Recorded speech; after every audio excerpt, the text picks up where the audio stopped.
I'm here today to answer a perfectly reasonable question. Why not wait? I'm talking to my girls. Usually, I'm always talking to my girls and anyone else who will listen in.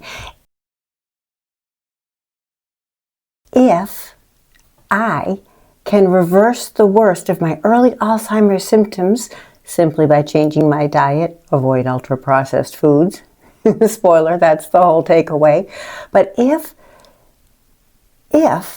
I began losing it and then got most of myself back simply by changing my diet once I figured out I was in trouble, well, then why not just eat all the cake you want now because it's fun and just reverse symptoms when you're old, like me, right? Why not just wait? It's the idea. Do you ever think when you're a kid and going to church, it's just so boring, and I don't have time for this now. I want to be out playing. I want to be with my friends. When I'm a dusty old woman, I'll pick up my rosary beads then. Obviously, I'm of Catholic upbringing, and I'll pray then when I'm closer to death. But right now, I'm going to gather my rosebuds, right?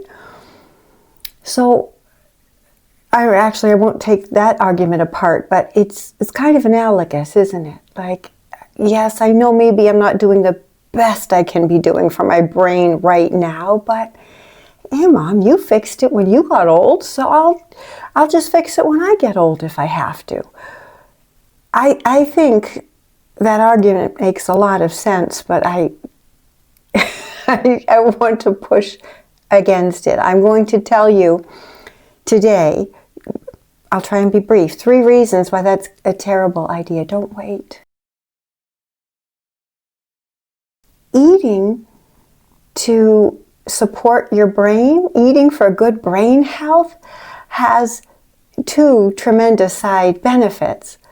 One is that dementia, Alzheimer's, is a chronic illness that is connected to a terrible diet, like our standard American diet, ultra-processed foods. And other chronic illnesses are also connected to ultra-processed foods and our terrible standard American diet. So by eating to support your brain, to prevent the Alzheimer's, to support cognitive health, you are also eating in a way that is preventative against type 2 diabetes, heart disease, arthritis, other autoimmune disorders, mood and anxiety disorders, hormone issues, including PCOS, which is a big problem for young women, and even many cancers. So by adopting this one diet, you are eating in a way that will reduce dramatically your chances of acquiring any of these chronic illnesses. They are associated with a poor diet. So that's a bonus, right? Eat for your brain, and bonus, your body is healthy too. Here's another bonus. I said there were 2 bonuses. One is body health. The second is your weight. I probably should have put this first, right? Because for young women, like, your weight is now, right? Like, bikini season is coming up. Well, my bikini seasons are long behind me, but you know what? I'm at my high school weight. I did not intentionally diet for my goal weight of whatever it is, but it's my high school weight. I weigh less now than the day I got married because eating real food, that's the key, allows your body to use the fat it has been storing up over years. When you're eating a standard American diet, when you're eating processed food, you're stressing your body and you're always in constant fat storage mode. So that's bonus number 2. And then the third, and this one's a little hard. I believe that I know I have reversed the worst of my early Alzheimer's symptoms. And I'm not going to go on and on, but I'm going to talk a little bit about what it felt like to be living in that confusion. Some of the confusion is confusion that's obvious to other people, like getting lost mid-sentence, not being able to finish a thought. There's the grasping for words, that it's visible, and then there's also using the wrong words without realizing it. Yeah, I don't know that is is widely understood. So many little, emotional arguments, emotional discussions would take place between me and the mister, because I would be thinking about, say, an upcoming trip, and I would put a sentence out there, make a proposal or make a comment about it that to me was perfectly reasonable. And his immediate reaction would be like, "What are you talking about?"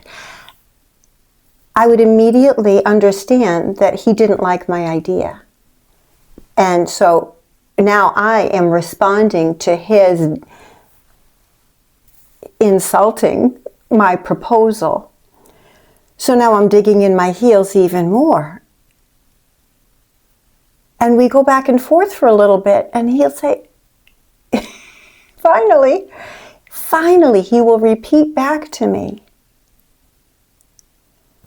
"When we go to Tennessee in January?"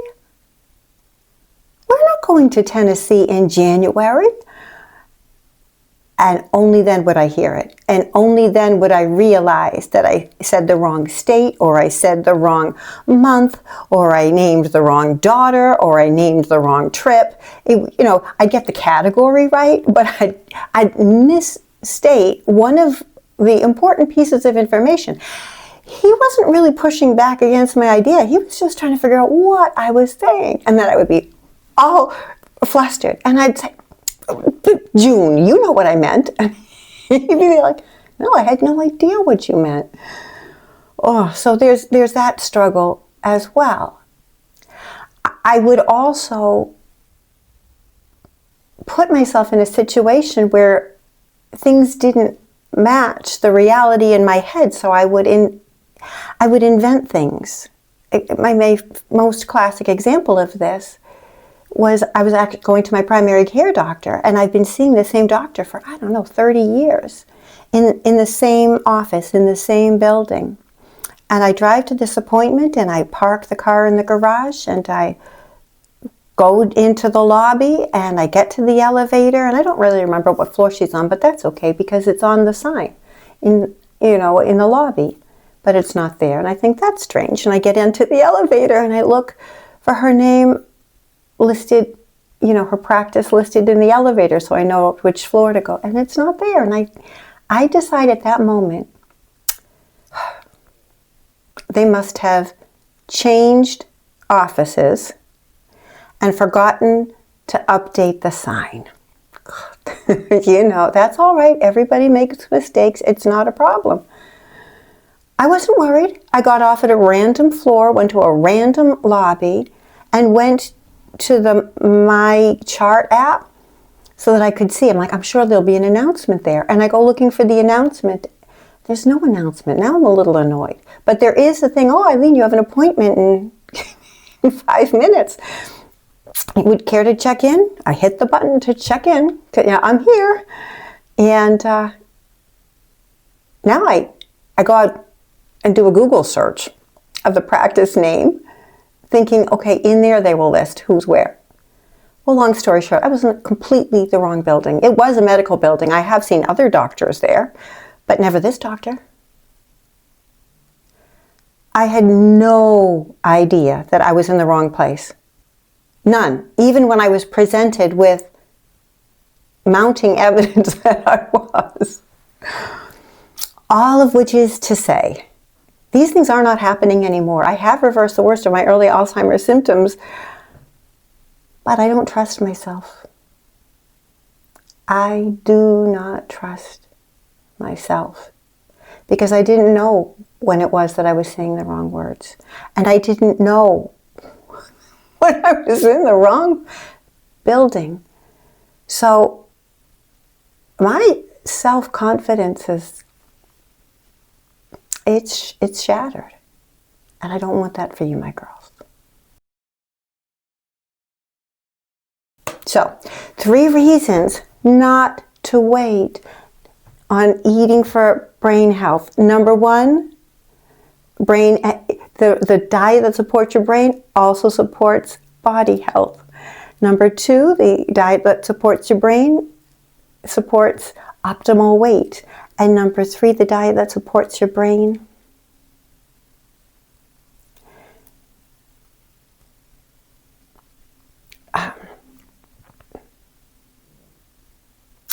supports your self-confidence.